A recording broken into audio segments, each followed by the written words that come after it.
Good morning friend, সবাই কেমন আছো? ভালো আছো? Good morning.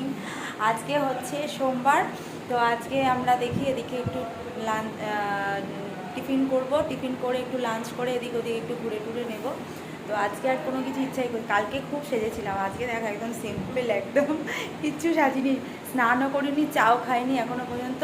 কেননা এই রুমটা আমরা চেঞ্জ করব। এই যে রুমের অবস্থাটা দেখো, এই রুমটা আমাদের দিয়েছে থাকার জন্য, এটার ভাড়া হচ্ছে 1100 টাকা। আমরা এটা নেব না, অন্য রুম আমরা থাকবো, যেখানে পারবো থাকবো, ভালো লাগলে যেখানে থাকবো। আমরা টাকা রিটার্ন করে দিতে বলেছি।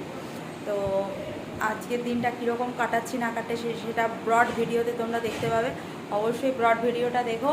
আর আমরা দুজনে কিন্তু দারুণ কালকে থেকে এনজয় করছি, রাত্রে ভালো ঘুমিয়েছি, রাত্রে না এসি ছাড়াই খুব ঠান্ডা লাগছিল, তো চাদর গায়ে দিয়ে শুয়েছিলাম, ওরও ঠান্ডা লেগে গেছে। ভোরবেলা গায়ে চাদর দিতে হবে। হ্যাঁ দিতে হয়েছে, এত ঠান্ডা। তো ভিডিওটা দেখো, যদি ভালো লাগে